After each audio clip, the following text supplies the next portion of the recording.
കൊടി സുനിയിൽ നിന്ന് കൈക്കൂലി വാങ്ങിയതിന്റെ പേരിൽ വിജിലൻസ് കേസെടുത്ത jail DIG M K Vinod കുമാറിന്റെ പേരിൽ ഇനി വരാൻ ബാക്കിയുള്ളത് തടവുകാരെ തുറന്നുവിട്ട് കക്കാൻ കൊണ്ടുപോകുക എന്ന ആരോപണം മാത്രമാണ്.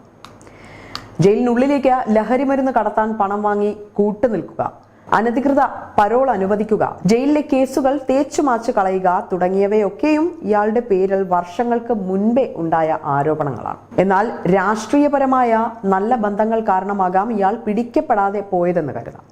ഇപ്പോൾ വിരമിക്കാൻ 4 മാസം മാത്രം അവശേഷിക്കുകയാണ് വിനോദ് കുമാറിന് പൂട്ടുവീണിരിക്കുന്നത്. വിനോദ് കുമാറിനെതിരായ അഴിമതി കേസിൽ ആഭ്യന്തര സെക്രട്ടറിക്ക് വിജിലൻസ് ഡയറക്ടർ റിപ്പോർട്ട് നൽകിയിരിക്കുകയാണ്. കേസ് ഗുരുതരമെന്ന് വ്യക്തമാക്കുന്ന റിപ്പോർട്ടിൽ സസ്പെൻഷനും ശുപാർശയുണ്ട്. വിനോദ് കുമാർ അധികാര പരിധിക്ക് പുറത്തുള്ള ജയിലുകളിൽ അനധികൃത സന്ദർശനം നടത്തിയിരുന്നു എന്നും ആരോപണം നിലനിൽക്കുന്നുണ്ട്. രാത്രികാല സന്ദർശനങ്ങൾ പലതും തടവുകാരിൽ നിന്ന് കൈക്കൂലി വാങ്ങാൻ എന്നാണ് സംശയം ഉയരുന്നത്. ഇക്കാര്യം ചൂണ്ടിക്കാട്ടി മറ്റ് ഡിഐജിമാർ നൽകിയ റിപ്പോർട്ട് ജയിൽ മേധാവി പൂഴ്ത്തിയതാവാം എന്നും ആരോപണമുണ്ട്. വിനോദ് കുമാർ രാഷ്ട്രീയമായി നല്ല പിന്തുണയുള്ള ഉദ്യോഗസ്ഥനായാണ് അറിയപ്പെടുന്നത്. ഇതിന്റെ മറപിടിച്ചാണ് കൈക്കൂലി ഇടപാടും ക്രിമിനലുകൾക്ക് ലഹരി എത്തിച്ചതടക്കമുള്ള മറ്റ് വഴിവിട്ട ഇടപാടുകളും.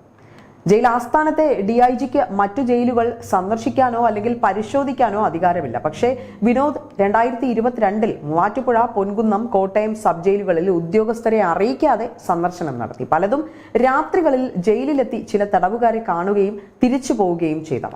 ഈ നടപടി ചട്ടലംഘനവും സംശയാസ്പദവുമാണെന്നാണ് അന്ന് തന്നെ മറ്റ് ഡിഐജിമാർ ചൂണ്ടിക്കാട്ടിയത്. മധ്യമേഖലാ ഡിഐജി ആയിരുന്ന പി അജയകുമാർ ഇത് സംബന്ധിച്ച് ജയിൽ മേധാവിക്ക് കത്തും നൽകിയതാണ്.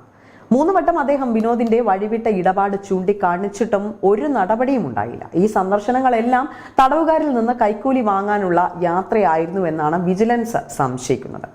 ഇതുകൂടാതെ സെല്ലിനുള്ളിൽ ലഹരി ഉപയോഗിക്കാനുള്ള അനുമതി നൽകാമെന്ന പേരിലും വിനോദ് കുമാർ കൈക്കൂലി വാങ്ങി എന്നാണ് ഇപ്പോൾ കണ്ടെത്തിയിരിക്കുന്നത്. ADGP കഴിഞ്ഞാൽ തൊട്ടടുത്ത പ്രധാന പദവിയിലുള്ള ഉദ്യോഗസ്ഥനാണ് DIG വിനോദ് കുമാർ. കേസെടുത്ത പശ്ചാത്തലത്തിൽ നടപടി ഉണ്ടാവുക തന്നെ ചെയ്യും. സസ്പെൻഷൻ നടപടി ഉടൻ ഉണ്ടാകുമെന്ന സൂചനയും എത്തിക്കഴിഞ്ഞു. പൂജപ്പുര വിജിലൻസ് യൂണിറ്റ് DYSPക്കാണ് അന്വേഷണ ചുമതല നൽകിയിരിക്കുന്നത്. വിയൂർ ജയിലിലെ തടവുകാർക്ക് സൗകര്യങ്ങൾ ചെയ്യുന്നതിനായി വിരമിച്ച ഉദ്യോഗസ്ഥനെ ഏജന്റാക്കി പണം വാങ്ങിയതിൽ വിജിലൻസിന് തെളിവ് ലഭിക്കുകയും ചെയ്തു. തെക്കൻ കേരളത്തിലെ ഒരു സബ് ജയിലിലെ സൂപ്രണ്ടിൽ നിന്നും ഗൂഗിൾ പേയിലൂടെ പണം വാങ്ങിയതിനും തെളിവ് ലഭിച്ചിട്ടുണ്ട്. വിനോദ് കുമാറിന്റെ അനധികൃത സ്വത്ത് സമ്പാദനവും അന്വേഷിക്കാൻ വിജിലൻസ് ഡയറക്ടർ മനോജ് എബ്രഹാം ഇപ്പോൾ ഉത്തരവിട്ടിരിക്കുകയാണ്.